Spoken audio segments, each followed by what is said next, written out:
Alright, hell yeah. So we got material mechanics, and we have a torsion problem. Now this is probably my first torsion problem in years, but what we have been going over is the derivations and the proofs for torsion quite a bit this week. So what I'm going to say is that anytime that you're tackling a new subject, and this is if you're able to, is to, when you get a problem, like a problem like this is just like, well, we derived the equation, let's just use the equation. So I would not do that. I would try to derive, do the whole derivation kind of every time with each problem. So let's go over this one. We have a steel bar. It's a circular cross section. It's a solid all the way through. Has a diameter of 1.5 inches, a length of 54 inches, and a shear modulus of elasticity, this capital G, of 11.5 times 10 to the 6 psi. That's 11 million psi. The bar is subject to torques T acting at the ends. We're going to use the right hand rule, thumb in that direction, fingers sweeping. So this part of the bar is getting torqued that way. This part, right hand rule, is getting torqued that way. So we have a bar that's getting torqued like this. If I drew a small square, that square is going to get torqued in a diamond shape like that. So if the torques have a magnitude of 250 pound-feet, now let's just switch this one right away because we're in inches, psi, that's pounds per inch squared.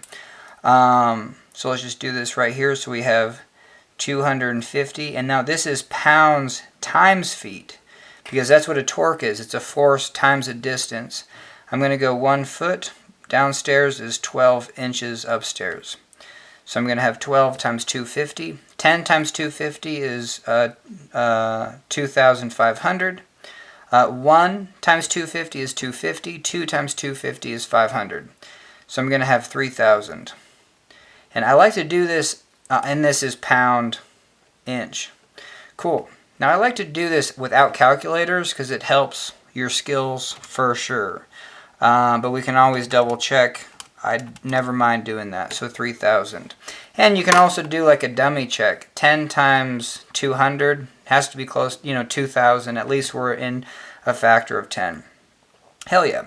So if the torques have a magnitude of 3,000 pound-inches, what is the maximum shear stress in the bar? And from the derivations, we know that shear stress is going to be on the surface. The surface molecules are the one that are just like getting ripped apart the most. They're getting sheared the most. They're going to have the most, and the most force is being used to rip those apart.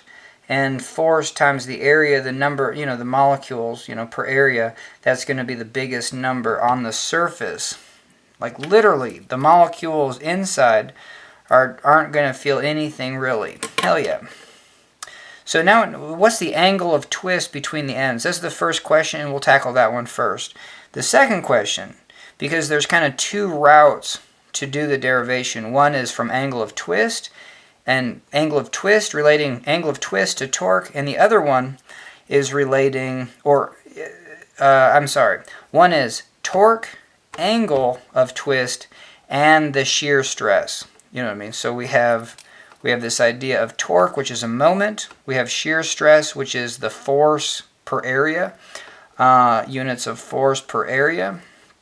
This is units of force times distance. I'm just going to say force times, what do you do? D for distance. And then the angle of twist.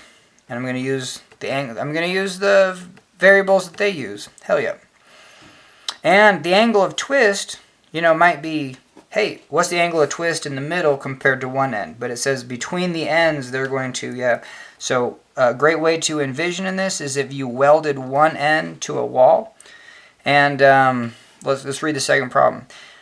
If the allowable shear stress, tau, is 6,000 pounds per square inch, and the allowable angle of twist is in radians.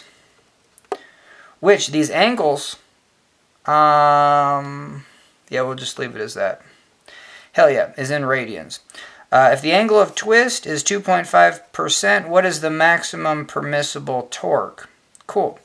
So in this second part, we're going to get the angle of twist, and we want to know the torque if the allowable shear stress is 6,000.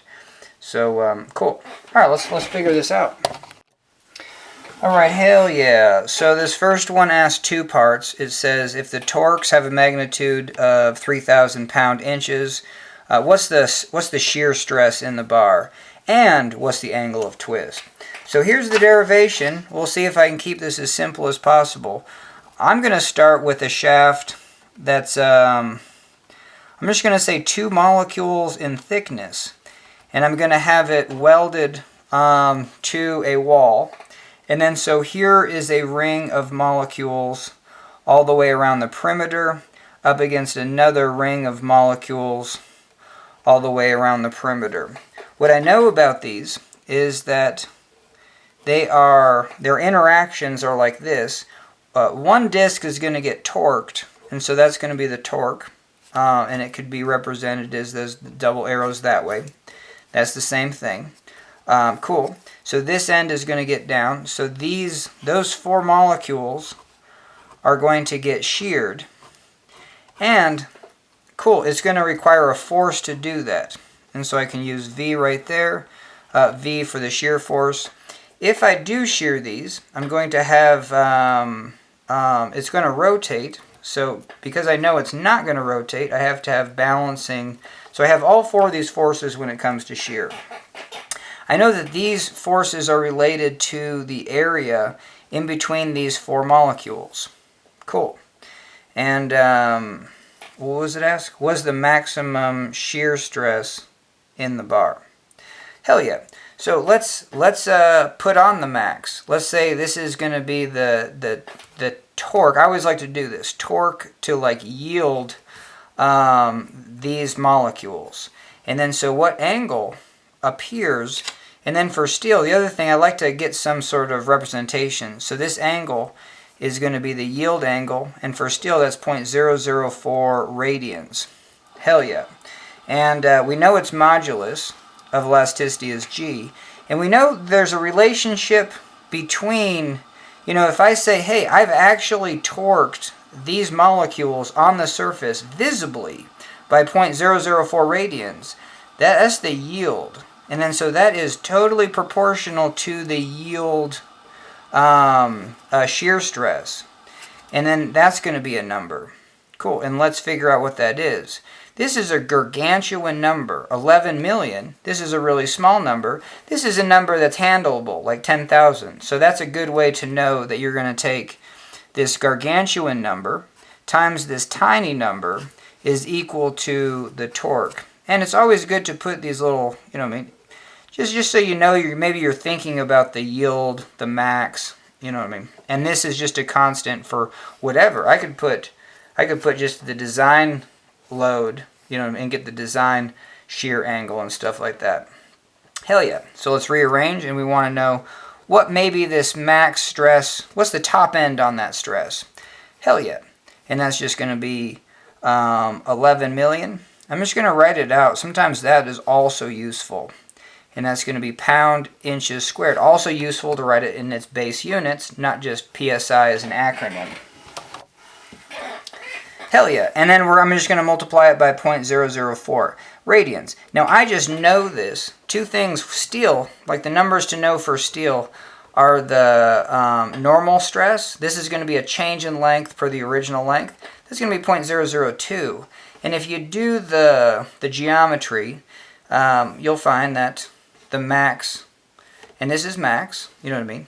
Max is in yield, and let's do the yield because for the derivation, they're going to say on the surface, we're going to get the biggest diamond shape, and the molecules in the middle, let's say those 4 in a sphere, hardly going to get any diamond shape at all, and it's going to be linear. And so they're going to say this on the surface, this is tau max. For the derivation, they're going to reserve this subscript just to represent the sideways pressure and shear, which we use for sideways pressure, which is a force per, volume, force per area, for that, anyway, hell yeah.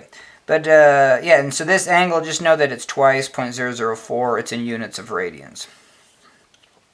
Cool, and so when we do this, when we take 11.5 times 10, 11.5 times 10 to the 6 times 0.004, we get the max shear stress is going to be 46,000. And that's going to be pounds per inch squared. Hell yeah. All right, so for our problem, yeah, so we just don't want to know, hey, if we're going to torque this bar, like what's our shear going to be? And then we're going to call this max. This is yield. It'd be like if you went farther than this, the material is going to bend. And then this is just the maximum, meaning the what we see at the surface. Booyah. All right, hell yeah. So I guess remembering from the derivation is you have to know that, hey, we have a T max on the surface, and then, if we go halfway, it's going to be T max divided by 2. If we go to the center, it's going to be 0. So, and that gives us our equation for tau. And I think it is probably good to use. This is going to be tau as a function of its position along the radius of this disk, which we're going to say is rho. So, and then just how does it vary? Well, if we say rho is r, so part of that equation is actually inserting r upstairs. You know what I mean? If we insert r upstairs, the other part of the equation is, this is outputting. It's going to output T max. And then so we must have to divide by r. And then so this was the input rho. So that's, I don't know if that's hard to see, but this is what our equation looks like. So we have T as a function of rho is going to be rho r T max. So hell yeah, now we can talk about it more. If I'm at a distance where rho is equal to the radius, cool, r divided by r is 1, and then the torque, the shear stress, tau, is going to be T max. If I'm at a radius of rho is r divided by 2, I'm going to have r divided by 2 divided by r, which is essentially just 1/2 T max. So that's what I'm going to have if I input that right there. Hell yeah. So we got our equation right. Now now the derivation part. And that's why I do, let's get reorganized. All right, hell yeah. And I don't know. I still really do like thinking about this as kind of two discs, and where, hey, this is your cylinder. I mean, this is your this is your cylinder. This is what you're torquing. It has a distance of just 2 molecules deep.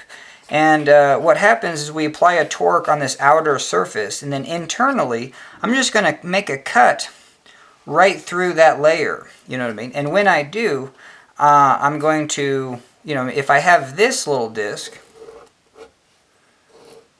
and I apply a torque to this face has to, have a balancing torque. Cool. Let's set that aside. And then when I expose this face, so I still have, this welded to the wall, I'm going to, this torque has an equal and opposite on this face. So this face is going to have that same torque this way. So this is the inside, and this is what we want to analyze.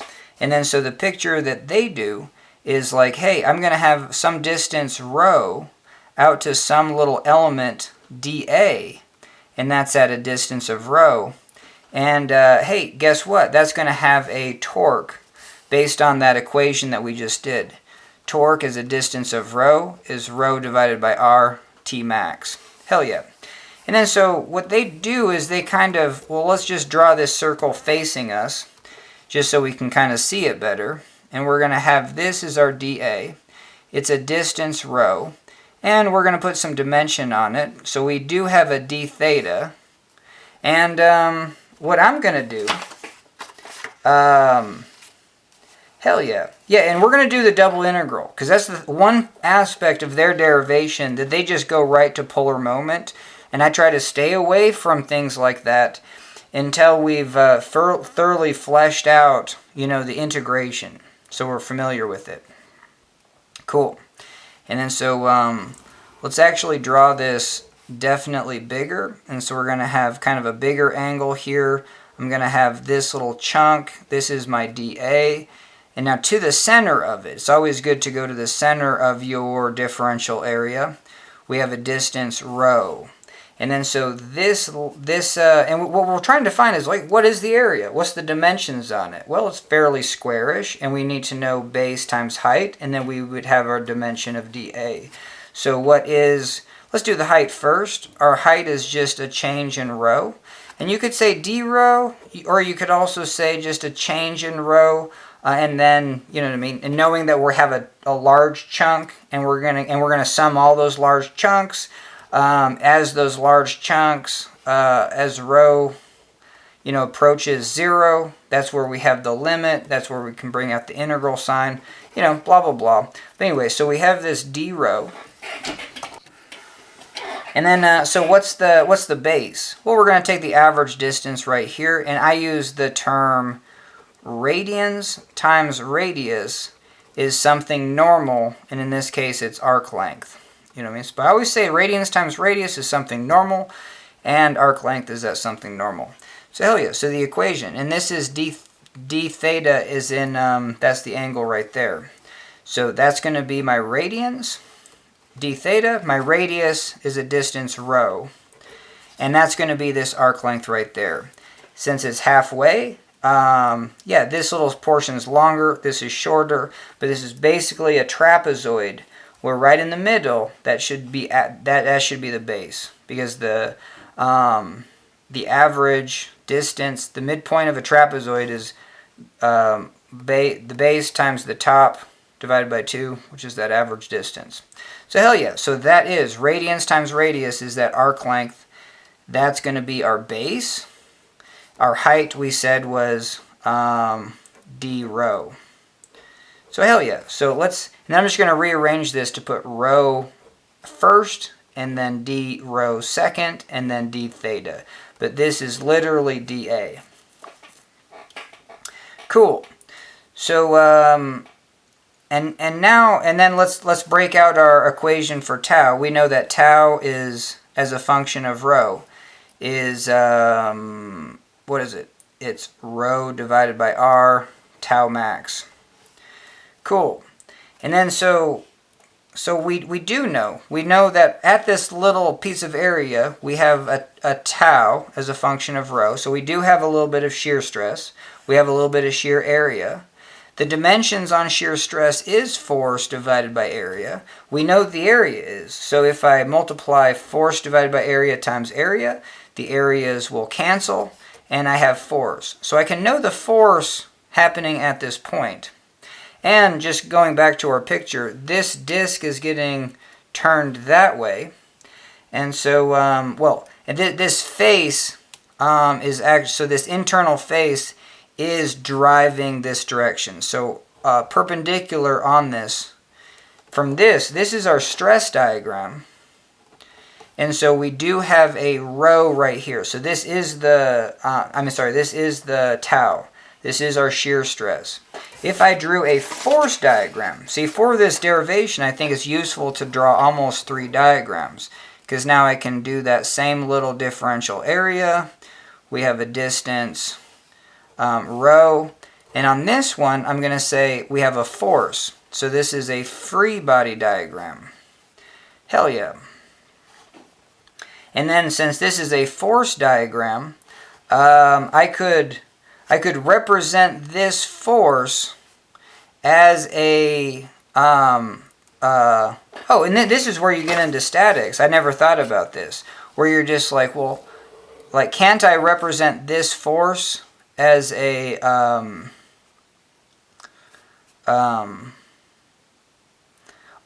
don't know if I want to get into too much detail, where, you would just draw let's say, you would just draw a torque diagram where we would represent this force, you would transfer it to the origin as a force moment.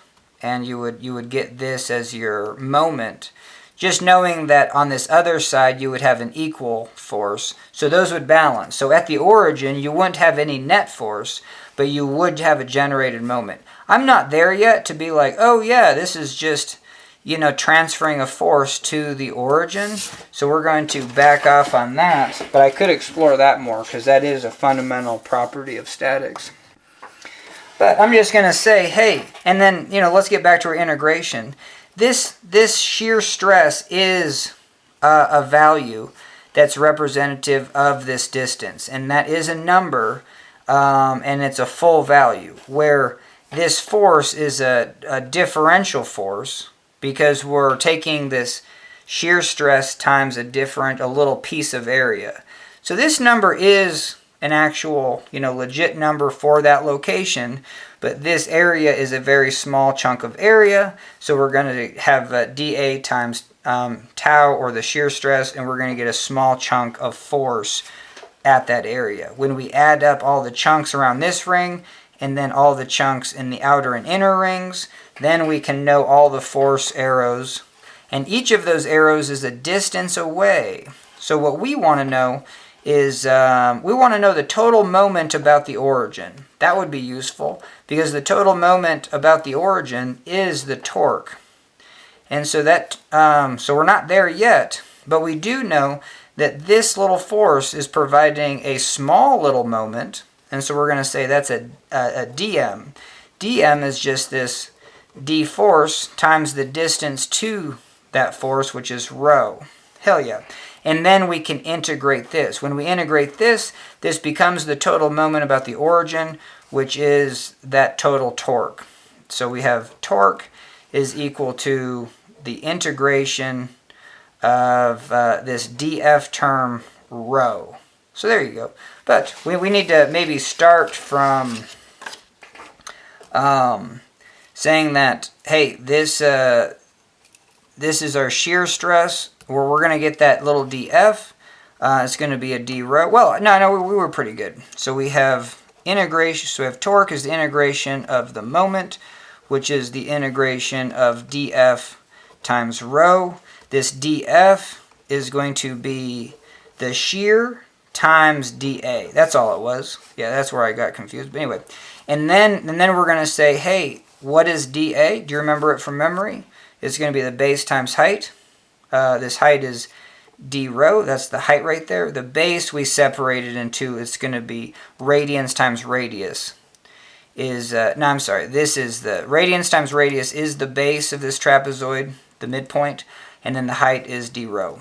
So hell yeah. So let's just write it out as is. So we have the integration of the shear stress. D area is rho. D rho d theta, you know what I mean? And, you know, sometimes you can just do this. So, hell yeah. And then I can do this and say this is df. It's always good to visually do this. And then we're going to df times the distance, and that distance is rho. And that's what gives us that little moment, and we're going to sum all those.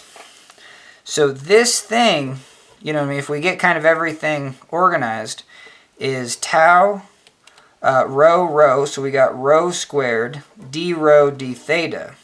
But now we actually have to put in our rho as a function of, tau as a function of rho, which was, because this varies, you know what I mean? Because this varies, it's not just going to be the same. If we just tried to integrate this and said integration with respect to rho, and then integration with respect to theta, we would be treating this as a constant, you know what I mean? And we just can't do that.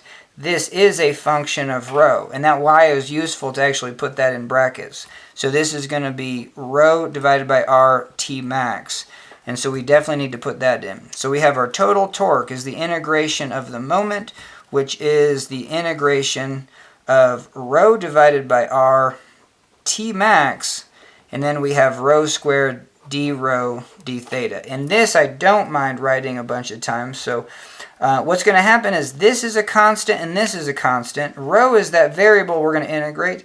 D theta, there is no theta, but we still need to integrate from, you know, the full circle 0 to 2 pi radians. And we'll do that in a second.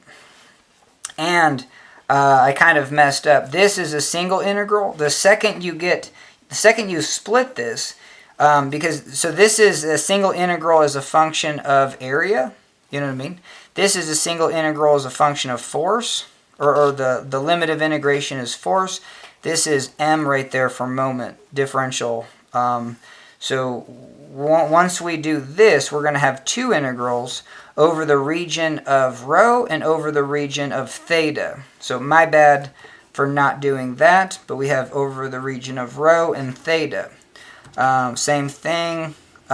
This would go back to over the region of the moment, over the region of rho and theta. Hell yeah. But these two things are a constant. Let's get them outside. So we have torque is going to be T max divided by R. And now I'll put in the limits of integration. We have 0 to 2 pi. The more you do, sometimes the better. That's the theta is equal to 0 to theta is equal to 2 pi. Right here I'm going to have rho is equal to 0 to rho is equal to R. Totally spell it out. I'm going to have rho cubed, and I'm going to d rho d theta. So hell yeah. And you can totally separate these two integrals. You know what I mean? You don't even have to write them. I don't know, but let's just do it. So we're going to have torque is going to be T max R. Integrating this becomes rho to the 4th 1/4 from the limits of 0 to R. This becomes 2 pi from the limits of 0 to 2 pi.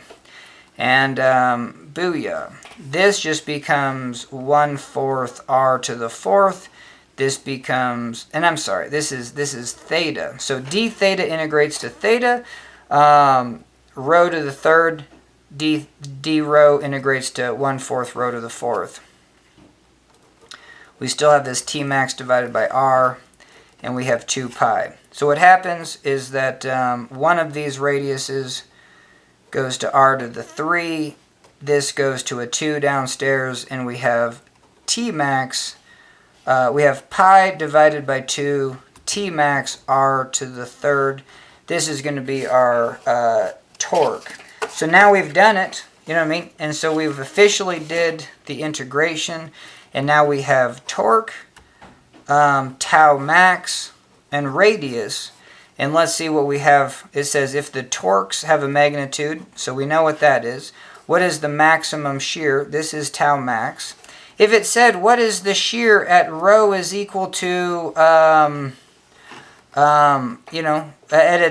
a quarter, rho is equal to R divided by 4. Well, we would go back to rho as a function of, or shear stress as a function of rho, is rho divided by R T max. And we would actually solve this for T max. We would say T max is equal to the shear stress times R divided by rho. So there you go. So if we wanted to know what, I think I did that wrong. Oh yeah, no, we're good. If I just wanted to know the shear stress, add, so if I wanted to know the shear stress at rho, I would plug that in. Let's try that. That'd be kind of fascinating. So here's the tension. We have pi divided by 2. I'm going to do tau R rho. All right, we're back, and so that was T max right there, and then we have R to the 3rd. So if we did this, we would have, you know what I mean? I would say rho is equal to R divided by 2. That would be what I was interested in. I would throw that in, R and then 2. So the 2's would cancel, R's would cancel.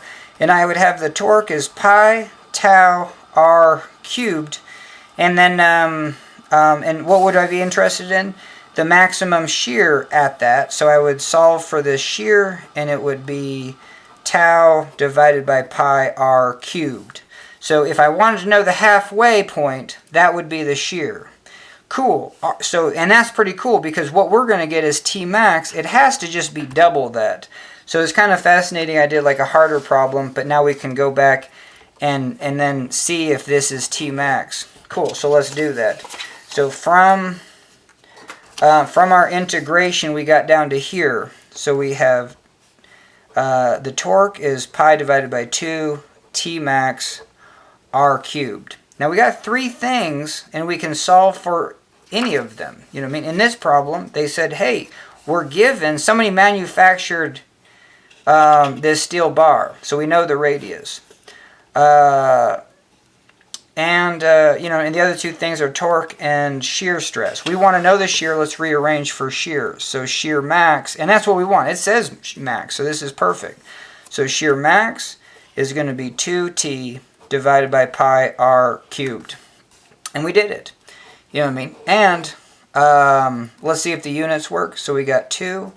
That torque is 3,000 pounds inch. And then we have pi. The radius, see this is diameter, so this is also good. Radius is 0.75 inches. So we got 0.75 cubed. You know, we want to do this fancy. This is 3/4 of an inch cubed.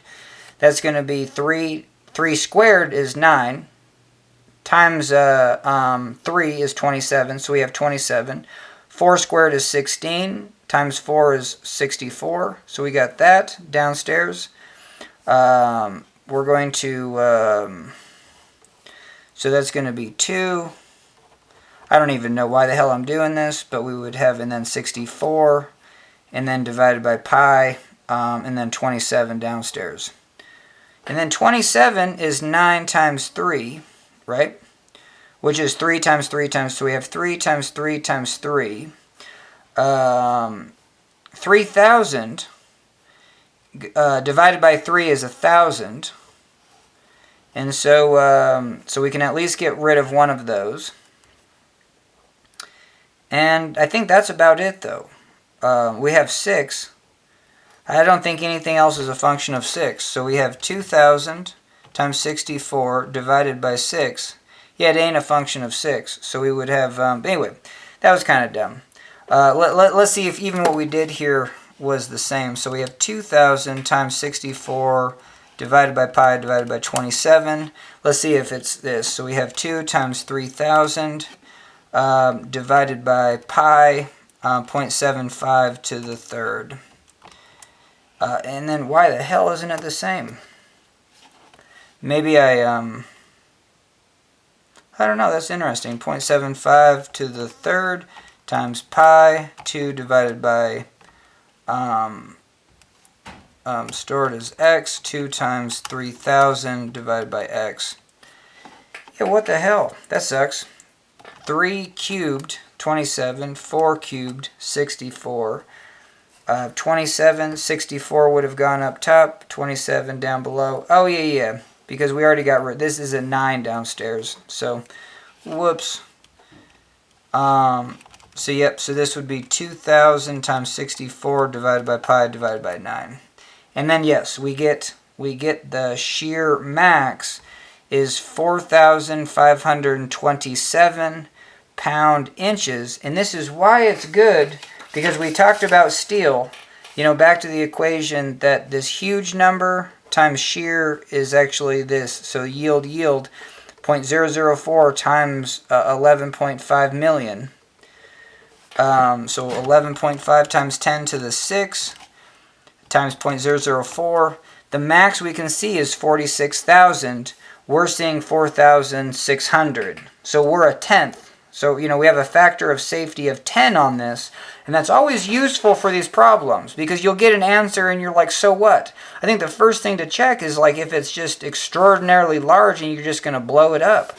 You know what I mean? Like you made a huge mistake. So in this case, hell yeah. So let's see how they solved it.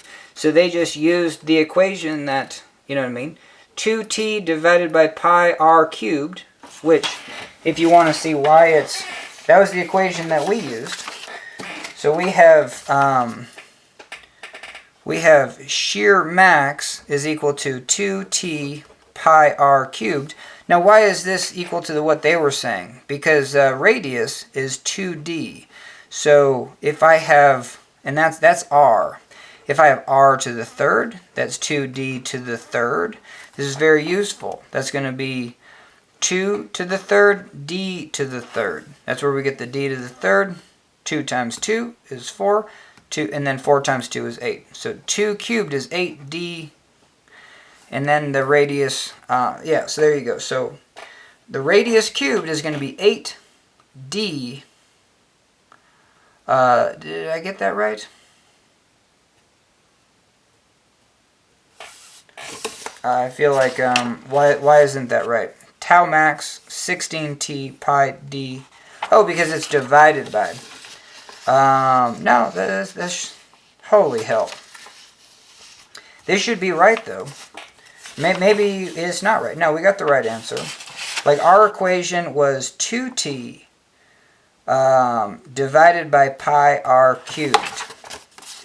Yeah, no, we should get this right. 2t divided by pi r cubed is going to be... Yeah, let's slow down on this. I don't know why I make mistakes like this. So we have 2t divided by pi.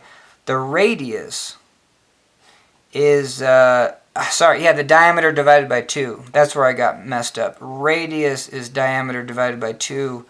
Like, you know what I mean? Just if I just looked at that, it's like, no, duh. But anyway, so... And then if I cubed that, we would have d cubed, 2 cubed. That's going to be d cubed divided by 8. The 8 pops upstairs. So we're going to have d cubed divided by 8. 8 pops upstairs. And we got tau max is equal to 16t pi diameter cubed. That's where they throw in just those values of 3,000, pi, and the diameter of 1.5. And hell yeah, you get that same answer of 4,530. But it's just so fascinating that that's what we wanted to do. We wanted to take a simple problem where you're just using the equation from the derivation. I don't want to do that. I want to do the full derivation. So the next part of this is, what is the angle of twist between the ends? And this is kind of fascinating, and we're not going to do more work than we need to. So we're going to use that value, and I'm going to store this as t in my calculator. Hell yeah, but we got 4,530. I'm still going to go back to a picture. But, you know what I mean, if here's a little chunk of bar that's 2 molecules thick, you know what I mean, these are the molecules on the surface, they're getting sheared, you know, at some sort of angle. Cool. And then that can be, I like to do this. The yield is going to be 0.004. And then so what do we know about this? We know that this angle is really small, but radians times radius, so radians times radius is arc length. Maybe angle radius is equal to s, arc length. And for small things, we're not worried about like an arc length for small angles. I'm considering this just to be a right triangle. You know what I mean? Calling it good. I'm even considering this to be a right triangle where the hypotenuse is equal to the opposite. You know, that's also what's happening. And so, hell yeah. So even though this is the sweep, I'm saying that this is a right triangle, and then that both of these are going to be equal. Both of those sides. And so with this knowledge, even though I started out with a bar that's just, you know, I don't even know how long it is, 2 molecules in width, I still know this angle. But what do I want to know? I want to know, and this is a good one to do, because it's just like, well, this bar started out straight. Alright, hell yeah, we must be doing good, because we got a little ahead of ourselves, and my camera only does 10 minutes. But hell yeah. So I think this is good, though, because it's like, when we're talking about torsion, we don't need, you know, the long. I want the shortest bar possible. So we got 2 disks of molecules, and I always think about the max that you can tweak the molecules. And so this one is fixed. These 2 are getting tweaked down, and we get this angle. It's the max angle. What we're interested in, the problem says, well, what's the angle of twist? And then so we're going to say, like, hey, this disk, these disks were together, and then they went like that. You know what I mean? So, like, hey, it was, these were in a line like that, and now these 2 are at an angle like that. It's this distance, and that's where I got into. Is like, when they say angle of twist, I think the biggest and most important thing for clarity on this is like, think of circumferential distance that this travels. You know what I mean? If the disk is here, how much distance is it traveling? Because that is the first equation you're going to get to. So if I have this max angle, I'm going to use the radians times radius is that arc length, and that's that distance. And for the angle, you know, when you're dealing with this, the angle is always small. Now this angle can be multiple rotations, but we're going to see that one in a sec. But this angle is always real small for normal materials, for strength of materials. The angle is 0.004 radians. So therefore, you can turn this into a right triangle. You can say that, you can say that, hey, it was radians times radius is arc length. But what's the rate? I'm saying the hypotenuse and the opposite are equal. You know what I mean? There's such little angle here that these are too similar.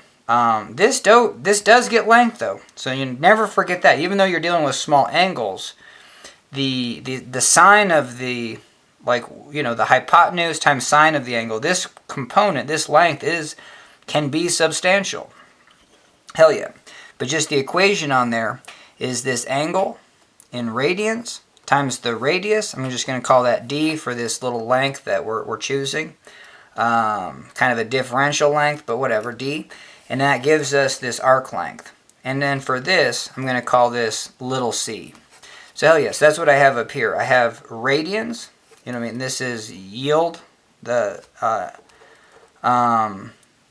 If I'm dealing with steel, this is the most I can tweak these. This is the angle. This is the most angle before plasticity. So 0.004 times this distance. That's going to equal that arc length. And that's going to equal, you know, how much this rotates about, you know, a circumference from an original location. And so that's the circumferential distance. And then what's angle? I think this is very useful to be like, if I have a circle, like this is its circumference. Let's say I rotate it like a quarter of its circumference. So I go from here to there. That's the distance I traveled. Well, what's an equation for the angle? Can't I just say, hey, this whole circle has a circumference? And then I just measured from there to there. So let's do a ratio of those. I think it's, and that's just going to be 1/4. And then let's multiply it by the degrees in a circle, 360. So that's what we have, is that this is going to play out a circumferential distance, a part of the circumference, that's c. I'm going to divide it by maybe capital C, which is the total circumference, and then multiply by 360, and that is going to give us our answer. Cool, so we're there. Now we just, from the last problem, we don't know what this is, but from the last problem we found out what tau was. And we said, let's go back over this, we said, hey, this small number times their gargantuan number is the shear stress. So the angle, if I do this with the angle max, you know what I mean? That took a max shear, like a force divided by force on area. Cool. And then and we found out what this would be. It would be like 46,000 or whatever. I don't even, yep. And then, and that angle is 0.004. And all we did was we just knew this angle and we just multiplied by 11 million. So we're going to do the same thing, and that's where these subscripts come in. And I think this is very useful. I always like to, what's the most you can rip something apart? And then just know that you don't have to do anything. You could do 0 and 0. Or you could do half of the max. You know what I mean? And then you're going to get half of the max of the shear. You know what I mean? And then so in anything in between, you have a linear relationship. That's the whole bread and butter of material mechanics. Cool. So, and you know what I mean? And I'm bummed out that I just don't even know how to make a simple linear equation, but this is it. You know what I mean? This is your equation. If I want to know shear at any value of, if I want to know the shear stress at any value of the shear strain, all I do is multiply it by this constant. So, and this is the equation of a line. So I have this constant, and then shear strain, just like that. And this is a y equals mx plus b, but the y-intercept is 0, because the equation, goes through. This is shear stress, this is shear strain, and it doesn't take much. 0.004 is going to max it out, so 0.004, and then we're going to reach our max, and that's going to be 46,000, and that's going to be that line. And then, hey, I just want to know what's 4,600, a tenth of that. And, well, it's going to be 0.0004. So that's what we should be seeing, and let's try it out. So we're going to say, hey, I want to know this angle of tweakage, and all right, hell yeah, bummed out. My camera kind of cut out, but I think we're up to speed. So hell yeah. And did we already go over the second graph? I don't think we actually did, because yeah. So in this was a graph of, hey, I want to know the shear stress if I know the angle. Well, from our answer, we know what the shear stress is. I want to know the angle. So I'm just going to rearrange this, get this g to the other side, and I'm going to do 1 divided by g. And the reason I'm going to do that is because now I know that this is my constant, and then it still matches that formula of y is equal to mx plus b. The y-intercept is still 0, but if I do this graph now, I have the angle as my independent variable, as my dependent variable, the thing that's changing as I change the shear stress. The shear stress is my independent variable. Same thing. Very small angle, I'm going to get a huge shear stress, and so this graph is very low slope. Cool, so that's that value there, and we just know it's linear. So if I chose a value of 4,600, not 40, a tenth of this max, I'm going to be right here, and I'm going to have an angle of 0.0004. So that should do it. And so we're going to have, this is our... And then so write it like this, because then you can see it's an equation, y is equal to mx at least, instead of writing it like this, and you're just, I don't know what's going on. So, and I should do this more. Like every equation that I get is always a y is equal to mx. It's always a linear equation if it's linear. You know what I mean? So sweet. Let's do it. So we're going to try to find this angle, and once we know that angle, we're going to multiply by the distance, and that's the other thing. We just took a little chunk, but you know what I mean. Oh, and that's the other thing. After my camera broke out, I didn't talk about this. So these two discs will have this angle, but we know that this cylinder is disc after disc after disc out to whatever the final length is. And so if I was able to just reach in and take this disc with my fingers and then tweak it, I could tweak it into this max angle. And then all the other discs are just chilling. But then I can come in again to this third disc, you know what I mean?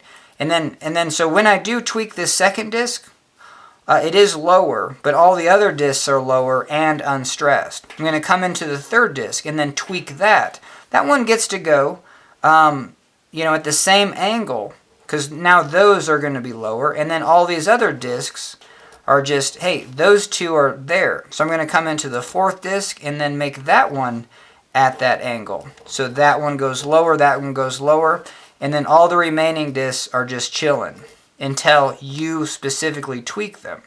Now the whole idea of tweaking the ends, meaning that every single disc gets tweaked. And then so you have this angle to form on all of them, is still a small angle, but what we're doing is we're taking that angle, multiplying it by the distance, that's going to be the length of the shaft, and that is going to give us this arc length. But again, that's just going to be that little arc length, little portion of the total circumference. We're going to divide by the total circumference, capital C.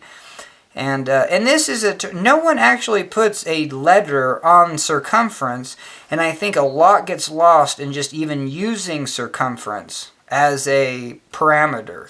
So I'm going to use this capital C. I think that's the best one I've come across. I just came up with that one today, because what do you do? Do you do that? Like how do you represent circumference?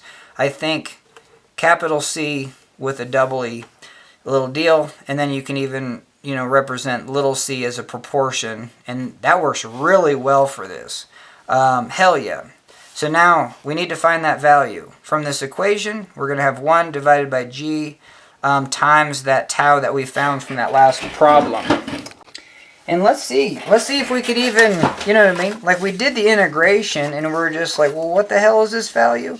Well, it's actually going to be 1 divided by g, and then this tau was tau max, and it's going to be 2t divided by pi r cubed, or it's going to be 1 divided by g, 16t pi d cubed. This is the other aspect. We already did the derivation. I for sure know where it came from. Now I'm just working on actually memorizing the equations. And this is a point where that is useful. I do not think it's useful to memorize these equations before wanting to do the proof from scratch. You know what I mean? So hell yeah. And let's see if this actually works out. So we're going to have 16 times that torque of 3,000 divided by 11.5 times 10 to the 6. And then we're going to divide by pi. And then we're going to divide by the diameter cubed to the third. We're going to double check this just because we can go... that shear stress from that problem was stored in our calculator as T, and we're just going to divide by 11 million.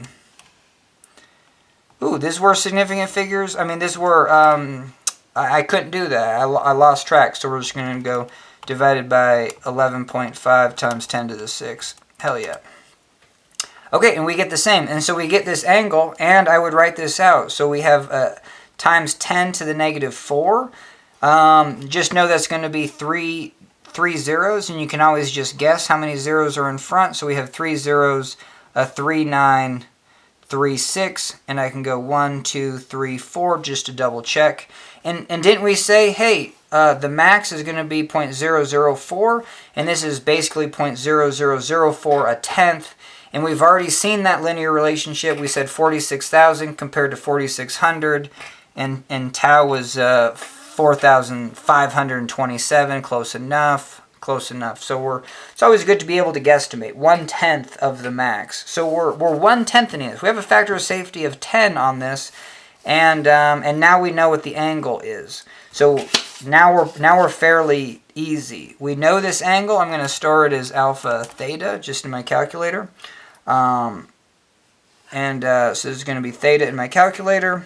Radians times radius, that's going to be the length of the rod, is that little c. We're going to divide it by the circumference. The circumference is going to be pi times 2 times the radius, or just pi d. So we'll just do that, pi d. And this is the big C. And then we're going to multiply by 360. So I think, we don't really need too much of, heady equations at this point.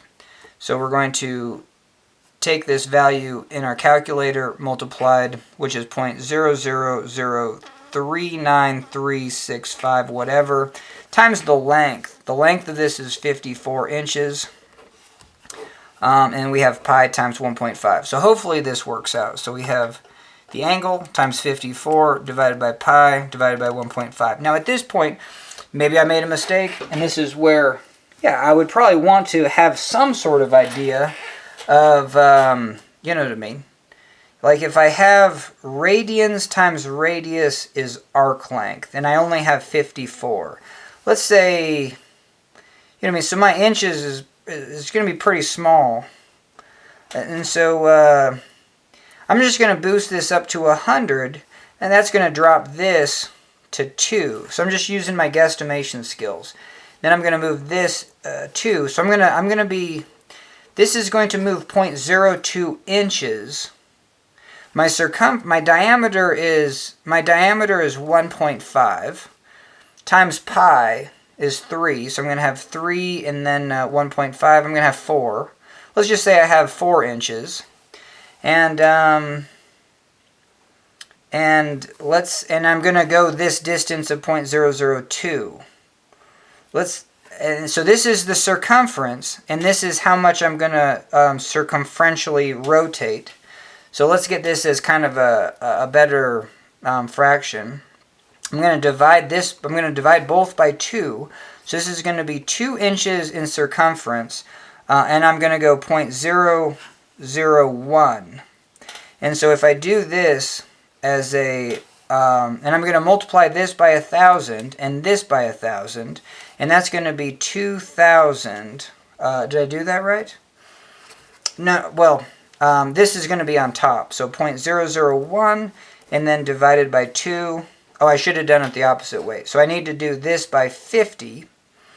I'm going to do it by 5 first. Hell yeah. And that becomes 10. And then I'm going to have, holy hell. All I'm trying to do is figure out the angle of twist. So, and I'm just trying to guesstimate. So all this was just heady garbage, but let's see if we can get there. So radians was 0.3 zeros and a 4. Radians times radius is 54 inches. I'm just going to have this be 50. And, oh, this is where I messed up. Because, yeah, radians times radius is the arc length. And, yeah, I hella messed this up. I'm even just going to say, what I like to do is 4 times 5 is 20. Cool. And then 20 times 0 is 0. But then I got to go 1, 2, 3, 4 the other direction. 1, 2, 3, 4. Hey, so whatever I did here, I got the same value. So we're going to go 0.02 inches. Our circumference is going to be 4 inches. And then, yeah, let's just visually do this. So if here's this is basically 4 inches. This is 6 inches. So there you go. So you got 4 inches there, and 1 inch. And we're going to go. I'm going to break this up into tenths. Let's say just that's 1/10 of an inch. And then I'm going to break it up into hundredths. So another 10, or just fifths. So there you go. So that's how much it's actually going. And, yeah, holy Toledo. That's not much. Oh, yeah, no duh. So we're going to take 0.02 divided by 4 for the circumference, and then multiply by 360. I totally forgot about that. Hell yeah. So this 2 divided by 4 is just 0.01 divided by 2. 360 divided by 2 is 180. And then 1, 2. So there you go. So we got 1, 2. So 1.8 degrees after all that. But that's good because, just with a lot of math, it's like you might make mistakes. And I made mistakes even just on my guesstimation. I kind of didn't know where the hell I was going. And I was just like, well, there's got to be an easier way. And we did it. So 1.8 should be the answer. Fairly close. Let's do it for real. So our angle is... oh, and see, my angle did not get stored. So that's the other thing that might come up, is you might try to store something and then forget that you didn't store it. That happens to me all the time on calculators. So I have... Alright, hell yeah. So we're back. We can probably slow down. Holy hell. Anyway, we have this angle. We're going to multiply by the length, 54. We're going to divide by pi. We're going to divide by 1.5. That's the diameter. We're going to multiply by 360. And we get 1.62 degrees. 1.6 degrees. I mean, how more accurate? You can't even measure 1 degree. So 1.6 degrees. We guessed 1.8. So hell yeah. And let's see what the answer is. Yeah, 1.62. We got it. So we have a check on reality on both those. Okay, so hell yeah. That was just part A. And now let's see if we can kind of go a little bit faster. So they're going to say the allowable shear stress is, you know how we said like the max, because we thought for steel the max angle you could have was 0.004.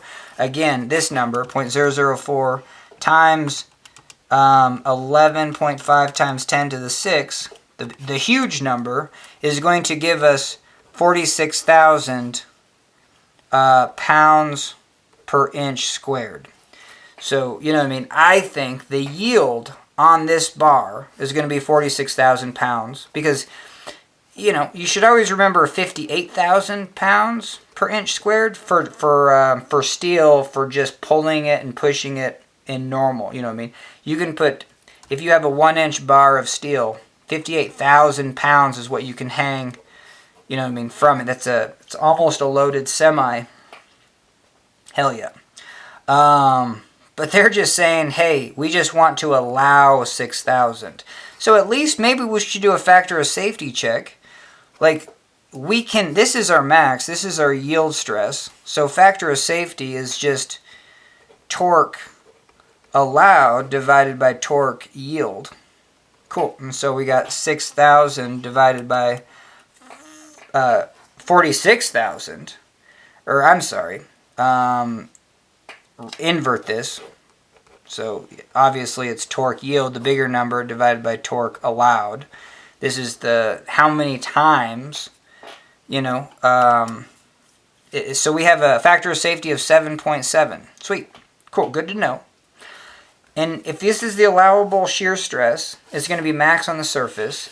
And the allowable angle of twist is 2.5. Now it says, what is the maximum permissible torque? So we're going to work back. I thought angles was kind of more fascinating to deal with.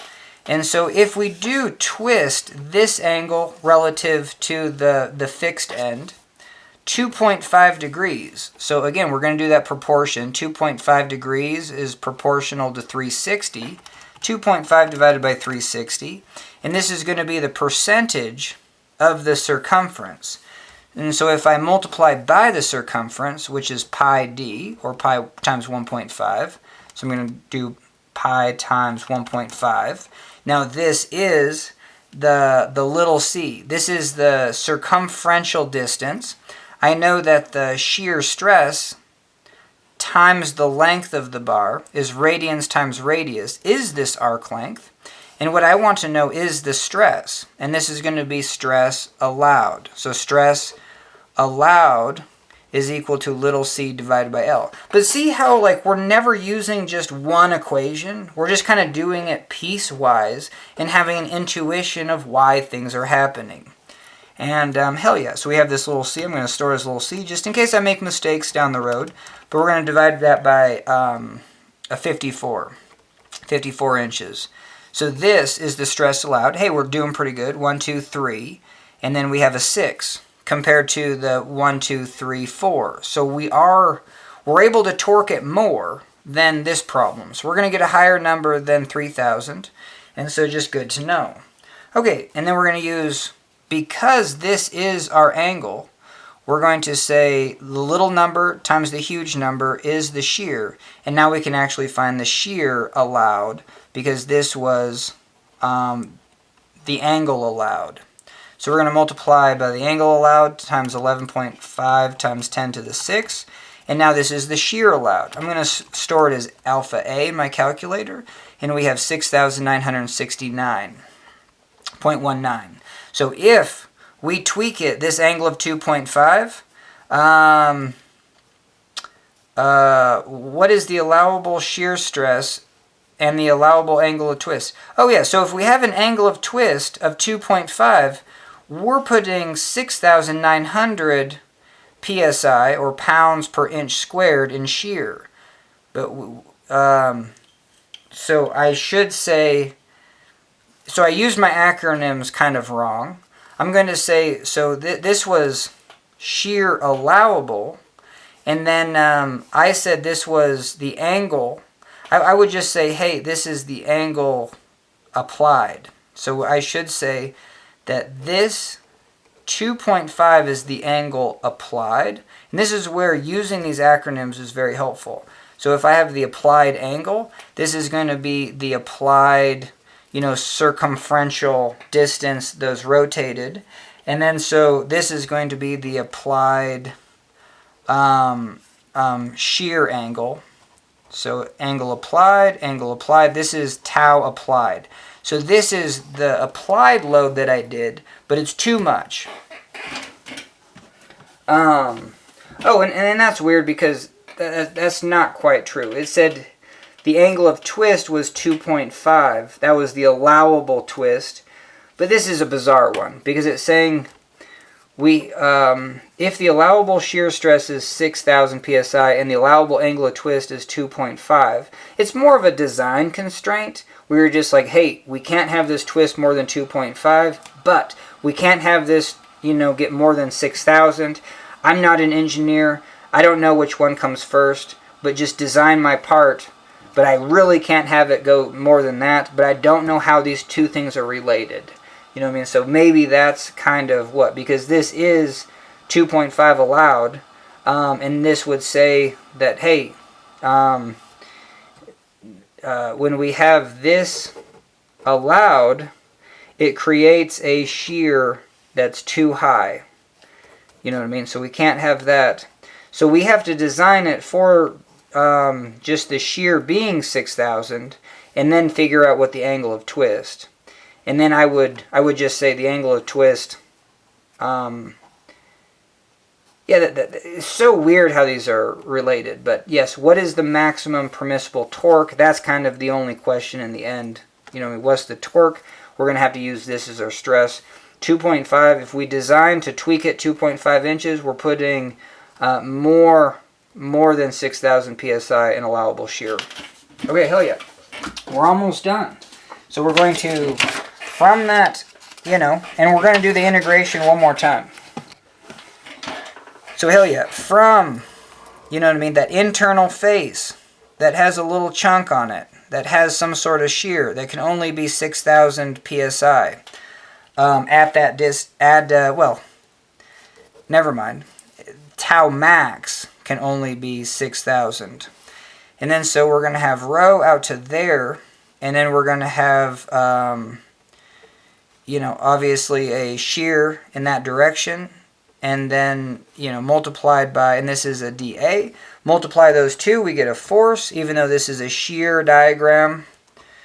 We would have a force times this distance, so we're going to have an integration of dm, which is the force, which is tau dA times rho, and then tau is T max rho divided by r. So I'm just going to do that one first. So I have rho T max divided by r. dA is this height, which is d rho. Base is radians times radius, and I'll do it in that order. And then we're good. So that was d. No, and then we have one more rho. So we have rho cubed. Cool. So, and then we have the double integral, and then so we're going to have 1/4 rho cubed goes to rho fourth, and that's going to be an r to the fourth. I'm going to put that r right there. I'm going to have a T max, and then I'm going to integrate d theta. That's 2 pi. So hell yeah. And this is the torque. So at the end of the day, torque is equal to 1/4 r cubed T max, and then I'm just going to say pi divided by 2. Hell yeah. And then we know what T max is. It's 6,000. We know what the radius is, or we could say that radius is diameter divided by 2, so that's going to put a 16 down here. This is going to turn into a diameter, and hell yeah. Hopefully we didn't make any mistakes, but it's just, now we're just kind of cooking with some oil, and we got pi 1.5 cubed times that tau max in this case is just, max just means at the surface. That's where the max shear stress is going to be, and we're going to say that is tau allowed, and that's 6,000. So hell yeah. So we have times 6,000 divided by 16, and we have the torque of 3,976 pound-inches. I don't know. I mean, do you think I made a mistake? No, because we said it was going to be more than 3,000. So it's always good to have a double check, because like right now my mind is blank. I'm just going to look for the answer in the back of the book and see if it, like I'm spending no brain cells trying to link the two. But I'm just glad we did that. You always want to link the two way before, until second you start crunching the numbers, it's really difficult to, just be like, there's a number, dude, and then I don't know if it even makes sense. But hell yeah. So we have, and sure enough, well, we got it, and then they want it in feet. So we're going to go, this is inches. We got 12 inches in 1 foot. So we're going to divide by 12, and we get 331.34. Hell yeah. And that's going to be the answer. So we did really good on this one. And I feel like we're using all the skills in our wheelhouse. So we have 331, and that's going to be the pound-feet. If you did it this way, it would be too high. I don't even know why any torque larger than T2 will result in the allowable angle of twist being exceeded. The maximum permissible torque is the smaller of T1 and T2. Yeah, so they probably did it in a bizarre way. But let me just, you know what I mean? I'm just going to show this for 5 seconds, the next page for 5, and then the final page for 5, so you can actually do this problem yourself or see how they did it. But I'm essentially done. So hell yeah. Booyah. This was a good one. So thanks for joining me on this one. Yeah, I'm just kind of figuring out my style, but this video definitely did it. And yeah, we were always just kind of, you know, working through the process, never getting stuck. I really enjoy that. You know what I mean? It's just kind of like, I think physics and math, no one dislikes the slow grind. It's the fact that, you know, I mean, you just don't want to hit walls. Like, if you hit a wall, it's like, man, it's so hard to figure out where to go next. So, anyway, hell yeah, this was the original problem. I'll put it up for 5 more seconds. But there you go. So, thanks for joining me on this one. Hell yeah.